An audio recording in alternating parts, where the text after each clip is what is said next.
Bonjour à vous tous. Nous nous retrouvons de nouveau avec notre thème ancien, Homme, connais-toi toi-même. Nous avons parlé la semaine passée de notre lien intérieur avec la lumière divine et que ce lien intérieur doit rester constamment présent. Car dès que nous le manquons, nous nous coupons de toute lumière et nous entrons dans la loi de la décomposition. Nous avons dit que toutes les décadences, tous les déclins, toutes les fins du monde, eh bien, sont dues parce que l'homme a perdu ce lien, comme on dirait aujourd'hui dans le langage, dans le vocabulaire technique, il s'est débranché. Alors, qu'est-ce que ça nous permet, ce lien constant? Premièrement, nous avons l'accès à l'immortalité. Et deuxièmement, nous avons l'accès aux connaissances infinies de tout l'univers. Et ces connaissances nous sont indispensables si nous voulons bien un jour devenir des créateurs. Avant d'aller plus loin, avant d'étudier l'univers entier, eh bien, la première station, c'est de s'arrêter sur nous-mêmes, c'est de nous étudier nous-mêmes. Mais comme nous sommes complètement liés à la Terre, comme la Terre c'est notre mère, alors nous allons regarder, très peu évidemment, c'est juste quelques miettes, au sujet de la Terre, comment nous nous sommes développés sur cette Terre, quelle était notre vraie histoire et quelle était la destinée de l'humanité jusqu'à aujourd'hui. Tout se développe, vous le savez déjà, tout évolue par les cycles. Mais il y a des cycles plus petits, il y a des cycles plus grands et il y a des cycles immenses. Vous prenez par exemple une journée. Une journée, c'est un cycle. Une nuit, c'est un autre cycle. Mais une seconde, c'est aussi un cycle. Mais combien il y en a de secondes dans une journée? Et combien il y a de secondes dans une année? Et combien il y a de secondes dans une centaine d'années? Sans parler des millénaires et des cycles encore plus grands. Une saison, c'est aussi un cycle. Alors imaginez, comparez une seconde, qui est un petit cycle, un battement du cœur, avec 1000 ans. Ce sont deux cycles presque incomparables, car l'un est infiniment petit et l'autre est très grand. Mais 1000 ans, ce n'est pas la fin des cycles. 1000 ans, c'est un cycle très petit si nous le comparons avec un milliard. Si nous le comparons avec 250 milliards, eh bien, c'est trop petit. Et voilà, la Terre présentement, nous l'avons déjà dit, la Terre présentement termine plusieurs cycles. Et un de ces cycles qui est infiniment grand, qui a duré 250 milliards d'années, c'est ce cycle que vous allez voir en bleu sur votre image. C'est ce cycle qui remplit la moitié de ce cercle, que vous le voyez, et il s'appelle le cycle évolution ou le cycle involutif. Il représente la descente de l'esprit dans la matière et que voilà, jusqu'à présent, l'esprit, pour éveiller sa conscience, il se dirigeait dans la matière, dans la matière, dans la matière. Et aujourd'hui, nous nous trouvons au milieu de cette boule, de ce cercle qui se trouve en bas. Et voilà, cette partie bleue, nous la terminons présentement avec cette ligne que vous voyez ici, qui sépare la partie rouge de l'image. Alors, toute cette moitié, où il y a d'ailleurs plusieurs cycles, là vous voyez d'autres cercles qui sont d'autres cycles de la Terre, et présentement nous terminons la moitié de notre cycle qui termine le cycle involutif. Qu'est-ce que ça veut dire involutive? c'est ce qui entre dedans, c'est ce qui permet à l'esprit d'entrer dans la matière. Alors, le cycle involutif est composé de plusieurs réincarnations de la Terre. Et tout ce cycle d'évolution, tout ce cercle que vous voyez, qui est rempli de cet autre cercle, ces 7 cercles représentent justement un cycle évolutif où notre esprit va devenir complètement conscient de sa puissance, de son potentiel, de ses possibilités, et que voilà, on va devenir pleinement les créateurs. Et ensemble, ce cycle d'involution et le cycle d'évolution, ensemble, ils forment cette école par laquelle l'esprit passe.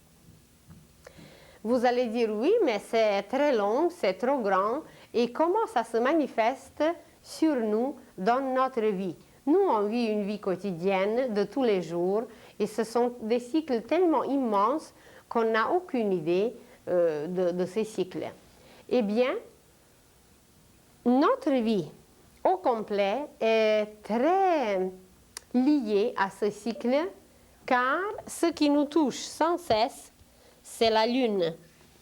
La Lune représente ensemble aussi un cercle, la Lune décroissante, où vous voyez un sourire vers le bas, et la Lune croissante, où vous voyez un sourire vers le haut. Alors, l'involution, c'est ce cycle où la Lune décroît, et l'évolution, c'est ce cycle où la Lune est croissante. Et ce cycle lunaire est composé de 4 fois 7. Ça veut dire il y a 14 degrés et 14 degrés. 14 degrés descendants et 14 degrés ascendants. 14 degrés décroissants et 14 degrés croissants. Mais ce que nous ne savons pas, que cette lune involutive et cette lune évolutive, ces 2 lunes,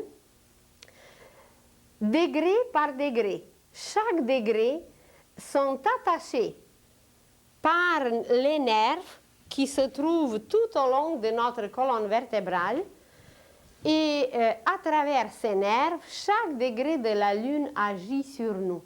Donc la période descendante, là où nous nous trouvons très très terre à terre, et la période toute enthousiaste, toute bonne, où nous nous trouvons, où nous nous sentons très bien, eh bien c'est le moment de l'évolution en nous.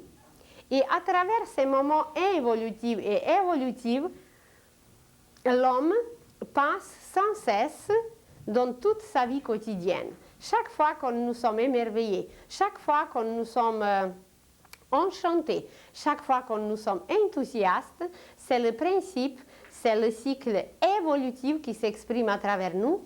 Et chaque fois que nous sommes découragés, quand nous sommes désespérés, voilà, c'est le cycle de l'involution, c'est qu'il y a quelque chose en nous qui décroît. Tandis que dans le sens contraire, quand nous sommes joyeux, il y a des choses en nous qui s'ajoutent. Alors, comment ça a commencé pour l'homme qui est descendu sur la terre? La terre telle que nous la connaissons aujourd'hui, là où nous vivons présentement, nous vivons présentement sur cette petite boule qui est la 4e sur ce cycle involutif.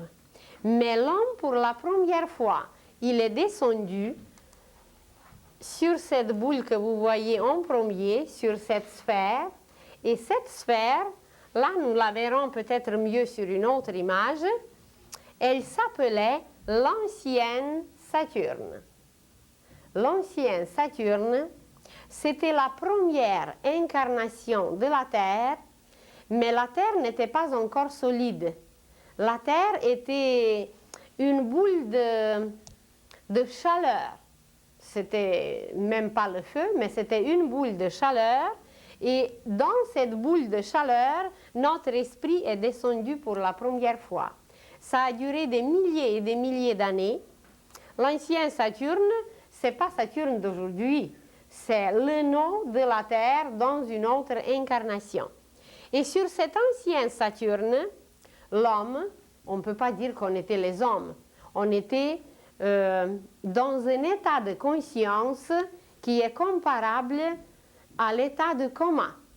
L'état de coma, ça veut dire qu'on était conscient de rien, comme les minéraux d'aujourd'hui. Seulement, on ne peut pas dire que nous, on était les minéraux. On avait la forme d'un ballon. Et en haut, sur ce ballon, était attachée une petite queue. Et là où cette petite queue était attachée, la reproduction se faisait. Et ces ballons, ça veut dire notre esprit qui a pris le premier corps, le corps physique, qui était encore très, très éthérique, qui était très subtil, très léger. Ce corps vivait dans cette atmosphère chaleureuse, dans cette atmosphère de chaleur qui était la première Terre, sous son nom ancien, l'ancien Saturne. Et ce qui était le plus important, c'est l'éveil de la conscience. Exactement comme ça se passe aujourd'hui avec les minéraux qui éveillent leur conscience, mais ils sont tellement lourds, ils sont tellement peu déplaçables, ils sont tellement peu éveillés que vraiment la lumière passe très difficilement à travers eux. Alors ce qui était pour nous comparable avec les minéraux d'aujourd'hui, ce n'est pas la forme, mais l'état de conscience.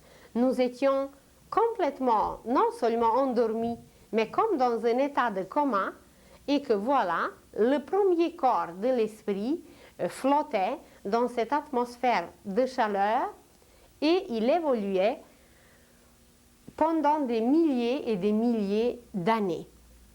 Et ce qui nous reste depuis, c'est cet endroit, toute autre partie de ce premier corps s'est transformée, mais ce qui nous reste jusqu'à aujourd'hui, c'est l'endroit où la petite queue était attachée au ballon, c'est la glande pinéale qui forme le centre de la tête d'aujourd'hui.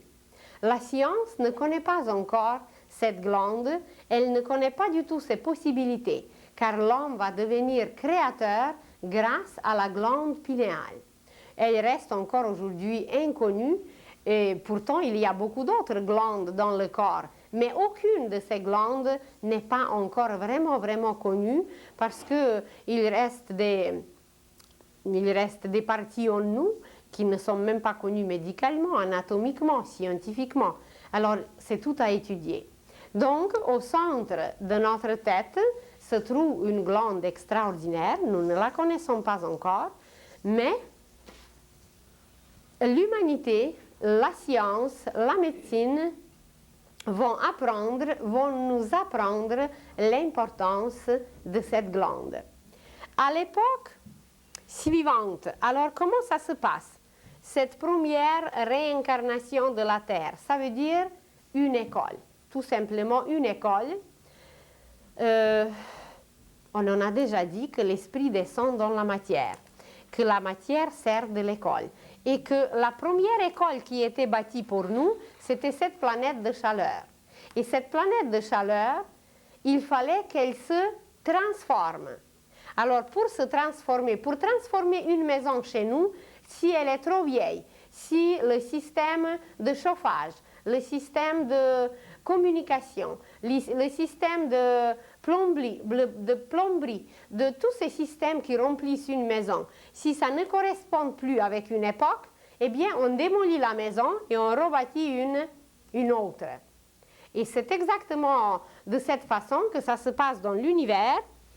Il y a la dissolution, il y a la mort d'une sphère, d'une planète qui suit, et ça s'appelle la nuit cosmique. Cette petite boule que vous voyez ici, la boule, ça s'appelle le jour cosmique.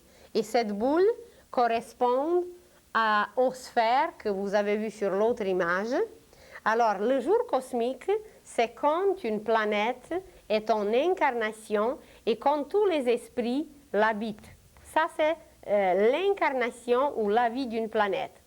Et quand un grand cycle est terminé, quand l'âme a retiré toutes les qualités des corps, alors ce jour cosmique termine, cette planète est dissoute et voilà, ce qui suit, c'est la nuit cosmique. Et cette nuit cosmique, elle est comparable à l'hiver où rien n'existe dans la nature. La nature nous paraît morte, mais ce qui se passe, c'est qu'il y a toute une vie dedans.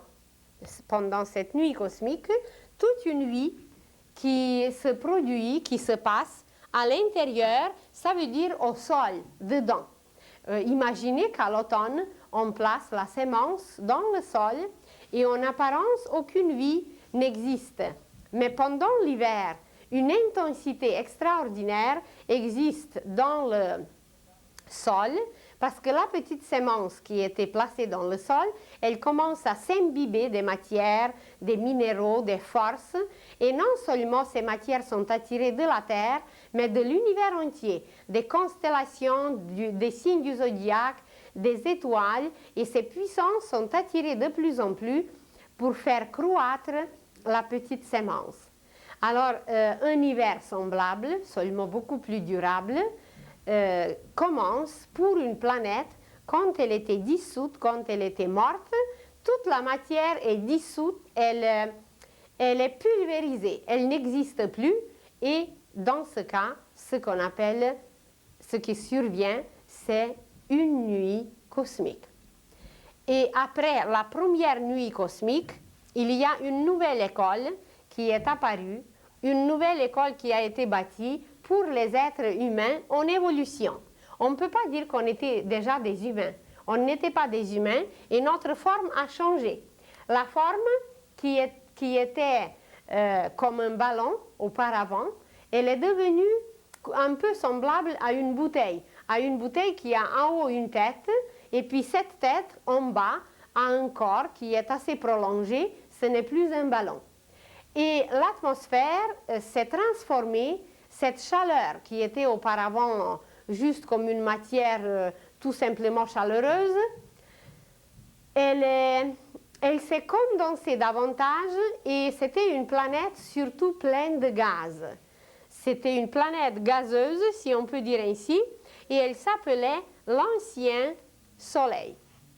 L'ancien Soleil, c'était la deuxième incarnation de la Terre, et c'est sur cette planète que nous avons par la suite vécu des milliers et des millions d'années, où la conscience s'est éveillée davantage, car tous ces degrés, toutes ces transformations se poursuivent avec le but d'éveiller la conscience de l'esprit dans la matière. Alors, sur l'ancien Soleil, on était une matière gazeuse, éthérique, brillante.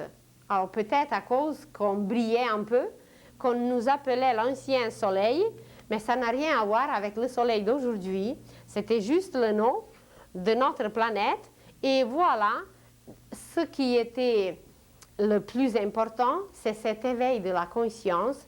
Et la conscience sur l'ancien Soleil, elle était comparable avec la conscience des plantes d'aujourd'hui. Les plantes, ils ont déjà une certaine sensibilité. Les plantes, on peut leur parler, on peut les soigner. Et cette sensibilité des plantes, qui est surtout sensible à la musique, par exemple, au chant, à la gentillesse, à la douceur, cette sensibilité des plantes permet à une lumière de s'installer de plus en plus en elle, d'agir de plus en plus à travers elle, et c'est à travers cette sensibilité que la conscience des plantes s'éveille. Alors, après cette journée cosmique qui durait encore des millions d'années, une nouvelle dissolution poursuit et c'est la nuit cosmique qui commence.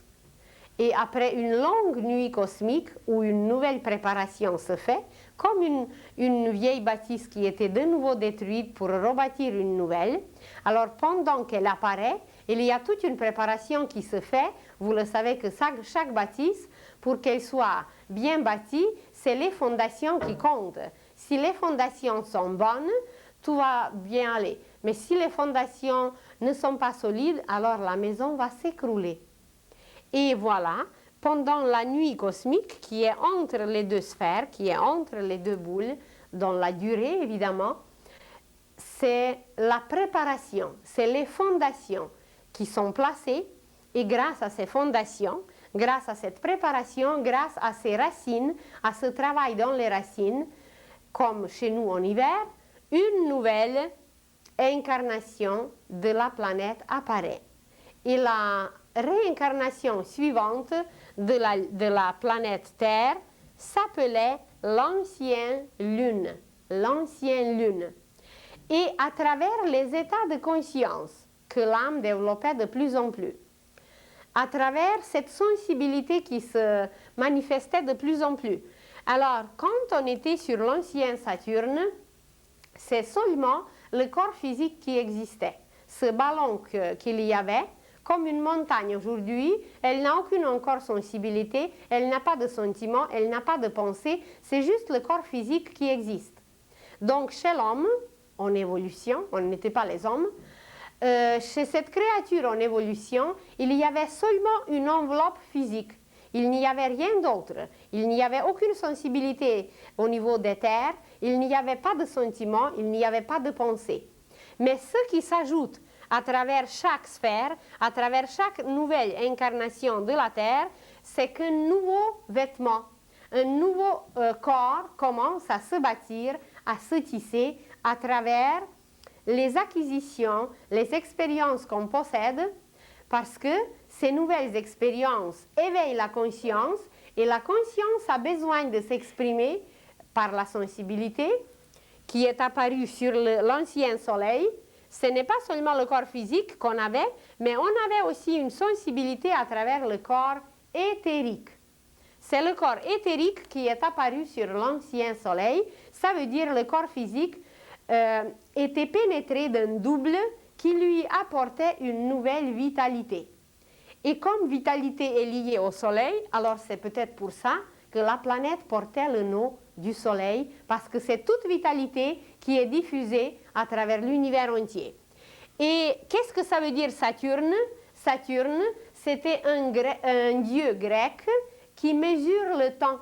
Ça veut dire que si la planète portait le nom Saturne, c'est qu'elle est entrée dans la loi du temps, où on a commencé à tout mesurer, à subir la loi des cycles.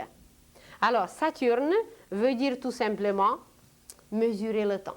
On a commencé à mesurer le temps et le soleil veut dire vie, vitalité. C'est un corps de vie, un corps vital qu'on a développé et à travers ce corps, toute une nouvelle conscience, une conscience beaucoup plus éclairée, une conscience beaucoup plus éveillée qui a commencé à se manifester, mais même cette conscience, elle est encore comme dans un sommeil profond. Mais quand même, elle est déjà là et ce n'est plus l'état de coma. Et que voilà la troisième incarnation de la Terre arrive, qui était appelée l'ancienne Lune. L'ancienne Lune, elle nous a permis de bâtir le corps astral, le corps lumineux, le corps des sentiments. C'est les sentiments qui ont commencé à se développer et jusqu'à aujourd'hui, notre lune, qui n'est pas la même chose que cette ancienne lune, notre lune influence infiniment nos sentiments à travers justement les degrés qu'on a vus tout à l'heure. Chaque degré influence notre vie affective, émotionnelle, sentimentale. Et l'ancienne lune, c'était une planète encore plus solidifiée. Elle n'était pas encore dure comme aujourd'hui. Il n'y avait pas de roches. Il n'y avait rien de solide sur cette planète Terre, appelée l'ancienne lune. Mais ce qui existait, c'est que dans l'atmosphère gazeuse d'auparavant, se sont ajoutées des particules d'eau. Et c'est une vapeur qui s'est formée. C'était une planète très douce, une planète très agréable, et on flottait un peu comme les poissons dans l'eau. Alors, même la forme correspond parce qu'on avait, on ne peut pas dire qu'on était des bouteilles ou comme des bouteilles, mais on avait une forme qui ressemble un tout petit peu à une bouteille avec une belle tête. Tandis qu'à l'ancienne lune, notre cou s'est prolongé davantage et ce qui s'est fait en bas, c'est qu'il y avait une petite séparation qui fait un M renversé, comme si on avait deux A renversés ou un W. Un W qui s'est formé en bas et ce W, eh bien, c'était le petit début de nos jambes, de nos pieds qui se sont prolongés davantage par la suite. Alors, sur l'ancienne lune, on était dans une position horizontale et on flottait, on planait dans cette ambiance chaleureuse, mais déjà très humide. Et c'est cette humidité qui refroidissait cette première planète qui était la chaleur, cette deuxième planète qui était plus gazeuse, déjà plus solidifiée, et que voilà, les particules d'eau, les vapeurs, ont permis de solidifier davantage, de refroidir davantage tous ces tourbillons, toutes ces matières qui étaient en train de se solidifier et de nous servir d'une école, d'une très bonne école pour qu'on puisse évoluer, pour qu'on puisse devenir conscient, etc. Et après cette troisième réincarnation, après ce troisième jour cosmique, une nuit cosmique commence de nouveau, qui dure encore des milliers et des milliers d'années, et tous les esprits se retirent, comme tous les enfants se retirent quand les vacances commencent dans une école. Les vacances commencent, les enfants ne vont plus à l'école. Et pendant que l'école existe, pendant que la planète existe, les enfants, comme nos enfants vont à l'école, les âmes descendent. Un jour pour un enfant dans une école, pour l'âme, c'est une vie. Et que voilà des jours et des jours et des jours à l'école et des années et des années et des années. Et pour l'âme, ce sont des vies et des vies et des vies qu'elle descend ainsi, toujours pour apprendre et toujours pour expérimenter. Car on s'est dit déjà qu'en dehors de la matière, on peut apprendre, mais ce qu'on ne peut pas faire, c'est qu'on ne peut pas expérimenter. On peut faire un plan, on peut prendre les meilleures mesures et on peut faire un plan parfait. Mais si on ne le fait pas dans la matière, si on ne l'expérimente pas, comment on pourrait savoir que le plan est parfait? Imaginez que ce plan parfait, qui était mesuré, préparé, calculé, si on l'accomplit sur un terrain qui n'est pas stable, eh bien la maison va s'écrouler. Alors la perfection du plan est vérifiable seulement à travers une structure solide quand on le réalise, quand on l'expérimente. Et n'importe quel autre plan, peu importe de quoi il s'agit et peu importe de sa perfection, mais s'il n'est pas vérifié à travers la matière, eh bien ça ne donne rien. Et voilà, cette nuit cosmique suivante commence et de nouveau toutes les âmes, tous les esprits se retirent de la planète est dissoute exactement comme ça arrive après la mort. Pour un homme, le corps se décompose. Et même on en a parlé que premièrement se décompose le corps physique, après se décompose le corps éthérique, le corps sentimental et le corps mental. Et toute cette dissolution des corps, des matières, des vêtements, c'est comme si on enlevait les vêtements. Le manteau d'hiver, la veste, la chemise et le sous-vêtement. Ces 4 catégories de vêtements correspondent aux 4 corps qu'on s'est formés. Le manteau d'hiver, c'est le corps physique qu'on a développé. La veste, c'est le corps éthérique. La chemise, c'est le corps sentimental. Et le sous-vêtement, c'est le corps mental.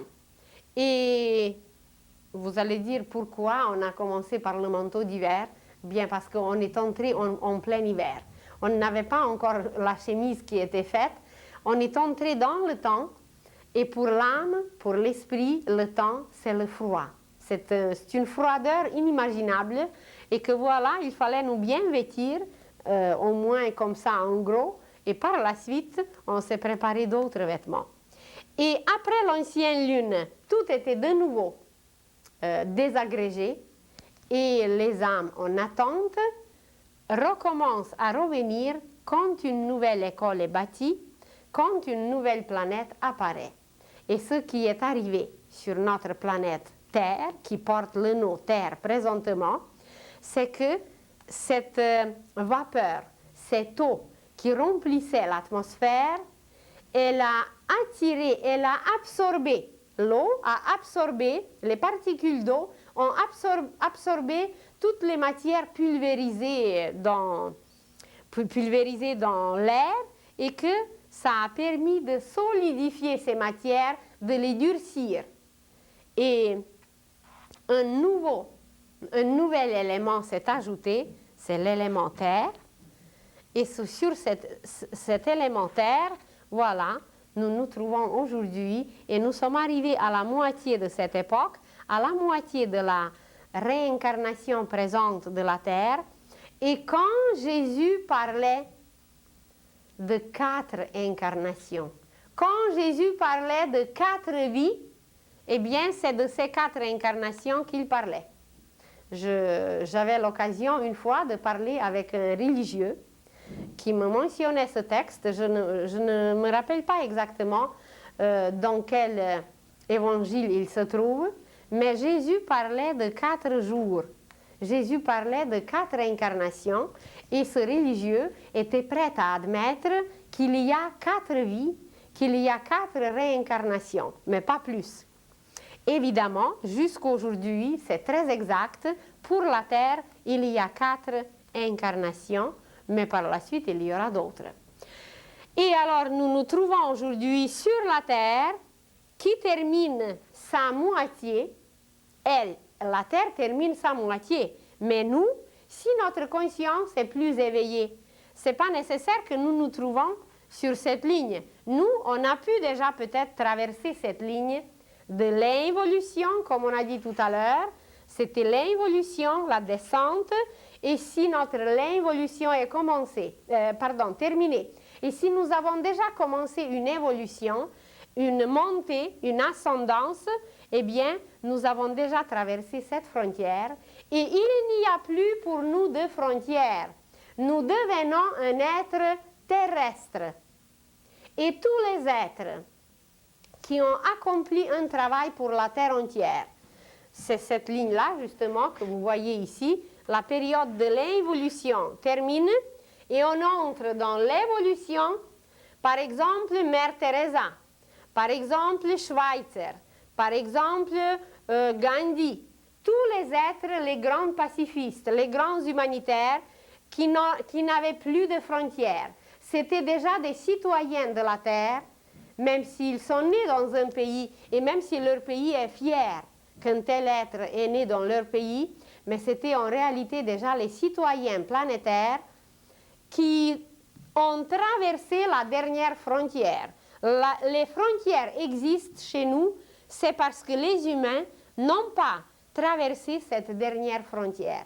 La vraie frontière, le vrai sens des frontières, c'est qu'on n'est pas arrivé encore à cette ligne. Et quand on n'est pas arrivé à cette ligne, on est plein de frontières intérieurement. Et quand on est dans un découragement, c'est qu'on est d'un bord d'une frontière. Et quand on est dans un encouragement, on est de l'autre côté d'une frontière. C'est qu'intérieurement, on nous est plein de frontières. Et comme l'intérieur s'exprime à l'extérieur, alors vous voyez tout le monde séparé par des clôtures, par des frontières et par toutes sortes de barrières. C'est qu'intérieurement, on n'est pas encore arrivé à cette lumière qui va nous permettre de monter et de nous relier à ce qu'on a dit la semaine passée, à cette religion universelle, intérieure, à ce lien constant qui doit circuler et nous rendre non seulement les citoyens de la Terre, mais les citoyens de l'univers. Et une bonne partie de l'humanité, heureusement, s'approche de cette dernière ligne de cette dernière frontière. Et quand cette partie de l'humanité va la traverser, toutes les frontières de la Terre seront abolies et nous serons les témoins.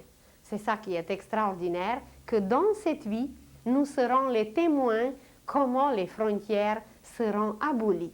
Peut-être nous porterons encore notre nom, qu'on aura des Brésiliens, des Canadiens, je ne sais pas, on aura encore quelques noms qui vont nous rester, mais en réalité, il n'y aura plus de frontières parce que l'homme, intérieurement, va traverser cette dernière frontière qui sépare tout le cycle de la descente dans l'obscurité du cycle de la montée vers la lumière. Et nous avons développé, sur cette 4e réincarnation de la Terre, nous avons développé un autre corps qui est le corps mental. Et c'est grâce à ce corps mental que nous pouvons nous lier consciemment. Inconsciemment, nous sommes quand même liés tout le temps, mais que nous pourrons nous lier consciemment à cette puissance de l'esprit dont on a parlé la semaine passée et installer en nous une religion universelle.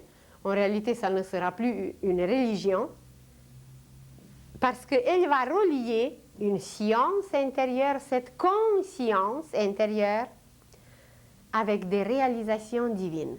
Alors, la religion, la science et l'art, l'art c'est la réalisation. Et l'art, tout va être lié intérieurement et ça va former un tout. Ça va former bien une seule formation, une réalisation divine qui va s'exprimer par l'amour, par la créativité, par les œuvres les plus lumineuses.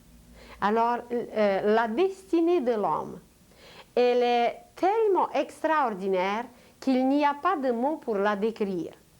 Tout ce que nous disons maintenant en une demi-heure ou en quelques minutes, tous ces passages à travers les époques et les époques qui ont duré des millions d'années. Imaginez nos enfants, ça veut dire nous-mêmes, quand nous allons étudier pour le vrai notre propre histoire.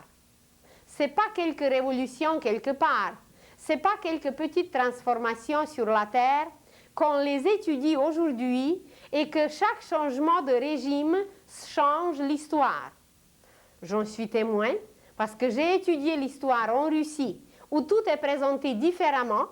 J'ai poursuivi à la Sorbonne où tout est présenté complètement différemment parce que évidemment le régime communiste en Tchécoslovaquie, en Russie, eh bien ils présentent comme ça leur convient. Ce n'est pas pour les accuser, mais c'est ainsi. Et ensuite d'autres régimes, ils présentent comme eux ils voient de leur côté, de leur point de vue. Mais est-ce que c'est véridique? Seul Dieu le sait. Et qu'est-ce qui va nous permettre de voir la vraie histoire? Eh bien, on en a parlé déjà un peu, que nous allons tous atteindre une clairvoyance volontaire. Volontairement, nous allons l'atteindre et que nous aurons l'accès aux archives universelles qui s'appellent les archives akashiques. Akasha, c'est une matière cosmique, c'est un éther où tout est inscrit, où toutes les bobines, tous les films de toutes ces époques merveilleuses sont enregistrés. Et comme si vous pouvez aller dans un studio de la télévision et mettre un enregistrement des Jeux Olympiques il y a déjà des années et des années, ou de quelque chose d'autre, eh bien pourquoi ne pas aller pareil dans un studio un peu plus loin peut-être, et voilà, dérouler, montrer cette histoire de la Terre, cette histoire de l'humanité qui est d'une splendeur et d'une poésie indescriptible. Et je crois que je vous ai déjà mentionné qu'en Italie, il y a un jeune prêtre qui a découvert un appareil qui capte les ondes du passé.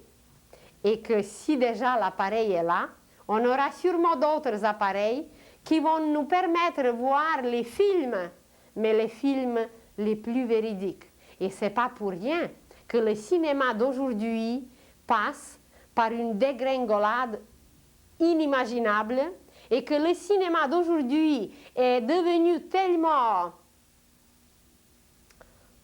c'est pas même le mot comment le dire, mais c'est insupportable. Ça déforme les enfants, ça détruit les êtres adultes, c'est une honte. C'est une honte que dans une civilisation comme la nôtre, le cinéma, qui doit présenter les plus belles images, elle nous présente l'horreur, elle nous présente l'enfer, elle nous présente la pornographie et tout ce qui est le plus déformé, le plus souillé et le plus décadent. Mais comme c'est l'hiver de notre civilisation, alors c'est un peu évident, mais imaginez que toute cette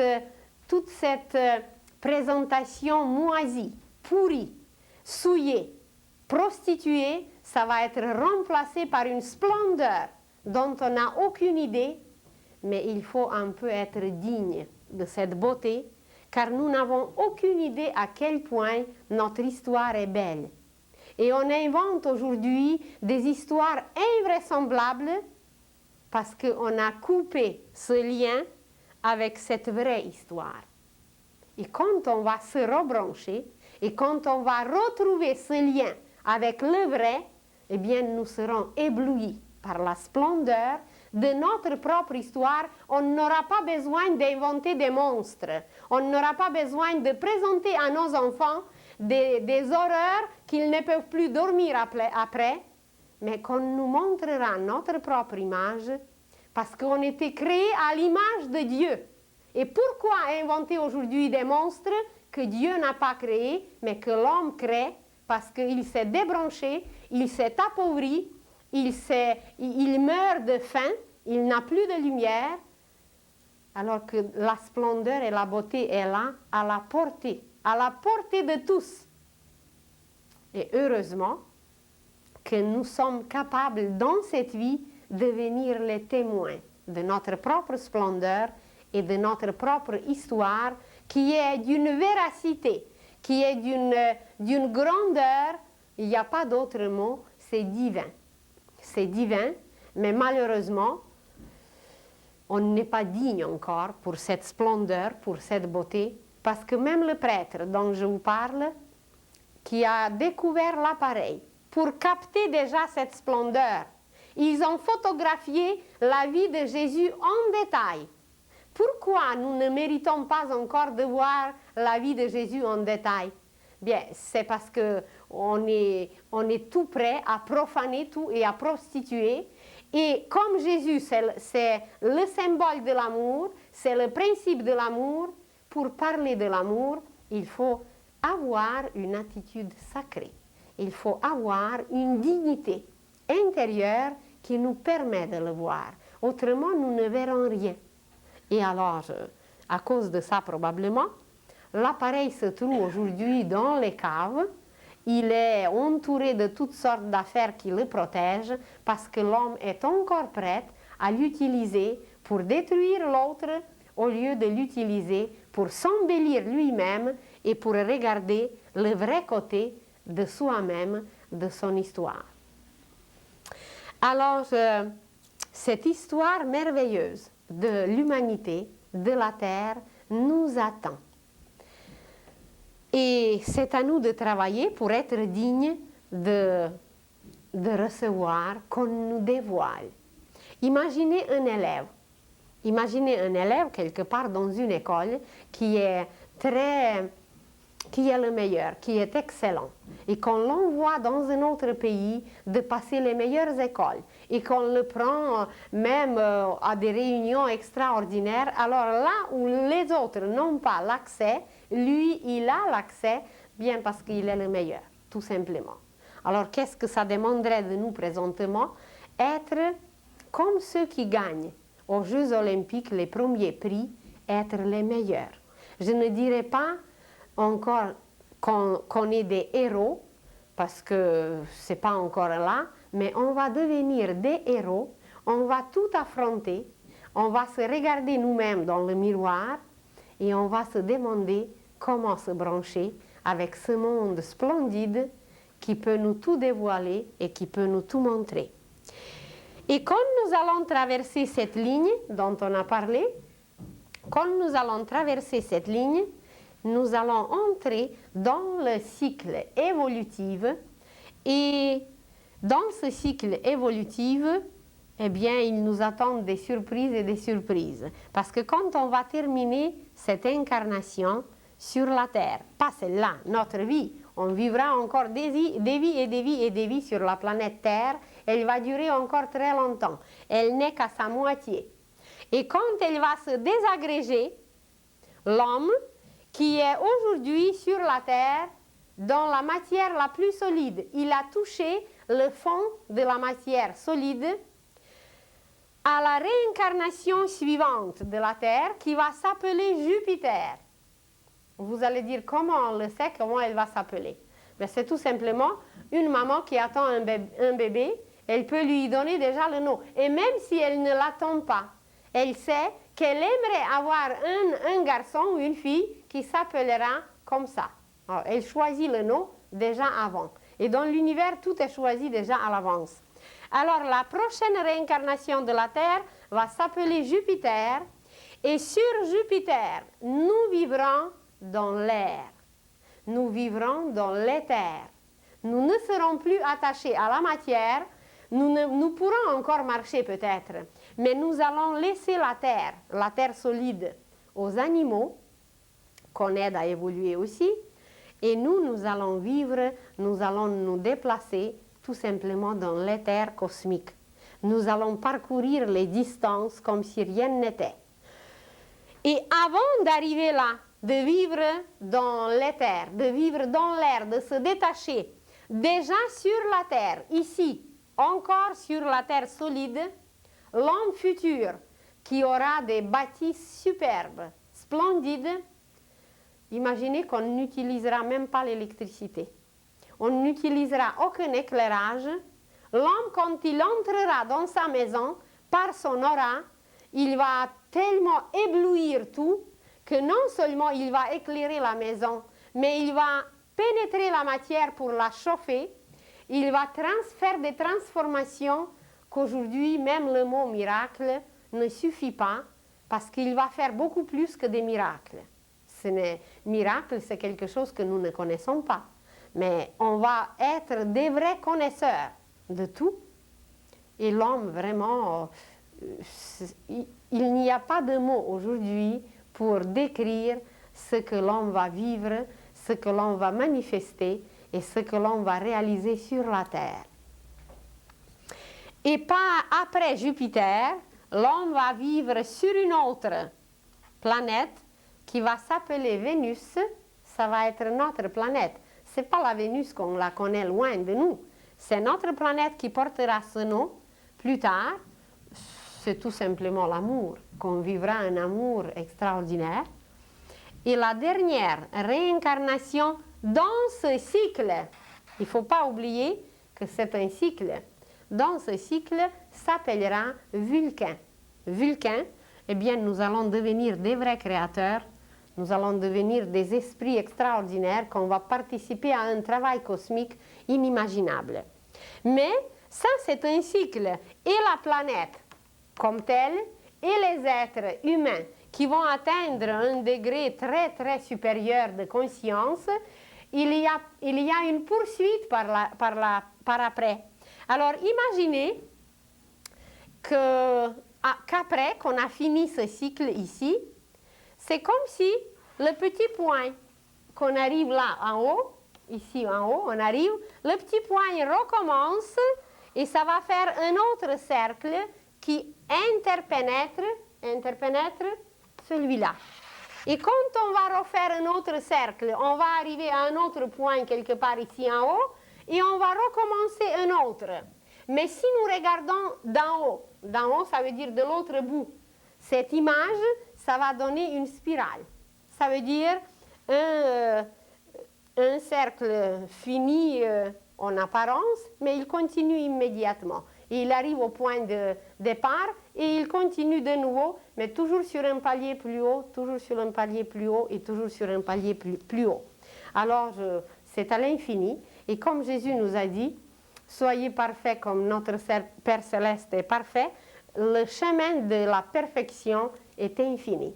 C'est une éternité qui nous attend et c'est un perfectionnement de plus en plus grand, de plus en plus conscient.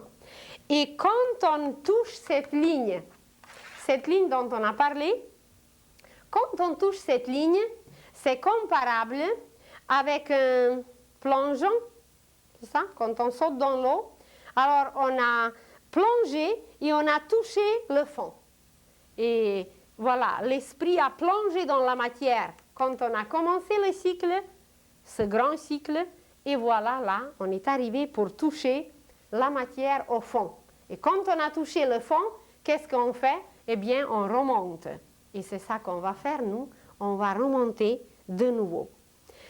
Mais maintenant, imaginez que ce grand cycle, qui est composé de 7 sphères, de 7 incarnations, de 7 degrés différents de la matière qui s'améliore, qui s'améliore, qui s'améliore, qui est de plus en plus conscient, etc. D'abord, ça correspond à nos 7 corps. Vous vous rappelez qu'on a parlé qu'il y a le corps physique, le corps éthérique ou vital, le corps sentimental, le corps mental, le corps causal, le corps bouddhique et le corps atmique. Alors, chacun de nos corps va se développer jusqu'à ce que l'esprit se manifeste à travers nous complètement. Et quand on va finir ça, eh bien, on va commencer un autre cycle d'une autre manifestation de l'esprit. Et on s'est dit déjà qu'à travers le chiffre 7 s'exprime la qualité. Pourquoi? Parce que premièrement, il y a le Père, le Créateur. Après, il y a le Fils et après, il y a le Saint-Esprit. On en parlera plus en détail une autre fois, mais ce sont 3 facettes de la même divinité, de la même manifestation qui est le principe de la volonté, le principe de l'amour et le principe de la sagesse. Alors, amour, sagesse, vérité ou volonté, ce sont ces 3 qualités de cette divinité qui se manifestent en premier. Et par la suite, cette trinité, pour se réaliser dans la matière, elle passe évidemment par d'autres qualités. Et les autres qualités sont formées par la réunion, le Père et le Fils ensemble, le Père et le Saint-Esprit ensemble. Ça veut dire la 4e possibilité, à part de la Trinité, c'est le Père et le Fils. Le Père et le Saint-Esprit, c'est la 5e possibilité. Le Fils et le Saint-Esprit, c'est la 6e. Et tous les 3 ensemble, c'est la 7e. Ça veut dire que la Trinité Sainte, dans toutes ses combinaisons, dans toutes ses manifestations, eh bien, elle se manifeste par 7. Et le 3, c'est le chiffre de l'esprit, et le 4, c'est le chiffre de la matière, la réalisation, le cube, la maison, la base. Alors, c'est à travers le 7 que l'esprit acquiert la qualité, que l'esprit se développe, se réalise dans la matière et devient conscient. Mais imaginez que dans chacun de ces cycles, chacune de ces boules, il y a 7 autres. Il y a 7 petites boules dans chaque. Alors, ça va donner ensemble 49. Et chacune des petites boules qui seront ici, des petites, la même image que vous voyez ici, mais seulement rapétissée à une seule boule. Alors, il y aura 7 autres dedans. Et par la suite, il y a encore 7 autres dans chaque petite. Il y a 7 autres. Alors, ça crée des cycles et des cycles, mais nous en parlerons la prochaine fois. Et il y a des époques. Ce sont les petites boules dans chaque incarnation, s'appellent des époques de la Terre ou de la planète. Et les autres, encore les plus petites, ça s'appelle les civilisations ou les cultures. Et présentement, nous passons par la 5e culture, par la 5e civilisation. De la 5e boule ici, il y a la 5e petite boule qui correspond un peu à celle-là ici, la 5e ici, et nous passons par la 5e, vous allez dire comment se fait-il qu'on a déjà dépassé la frontière? Eh bien, c'est juste symbolique, c'est qu'on va la dépasser. On n'est pas vraiment encore rendu, on n'a pas fini la boule, mais dès qu'on va la finir, on va complètement abolir cette frontière. Et voilà, la prochaine fois, nous parlerons encore plus en détail comment sont remplies ces boules extraordinaires et comment notre histoire se remplit et comment l'homme s'éveille et comment il se dirige vers la lumière, vers la splendeur et vers une création où lui-même sera le maître, où lui-même sera le créateur, où lui-même sera le Fils de Dieu, le réalisateur et l'architecte de l'univers. Et les richesses intérieures sont encore inouïes parce que cette correspondance avec nos corps prouve qu'il ne s'agit pas seulement de la réincarnation de la Terre, mais nous nous construisons à travers ces réincarnations. Au début de la conférence aujourd'hui, on a pu croire qu'on parle de la Terre, mais qu'on s'oublie nous. Eh bien, ce n'est pas tout à fait ainsi, parce que c'est la construction aussi de l'homme. Alors, je vous remercie beaucoup. Je vous souhaite une bonne semaine. Bonsoir à tous et à la prochaine.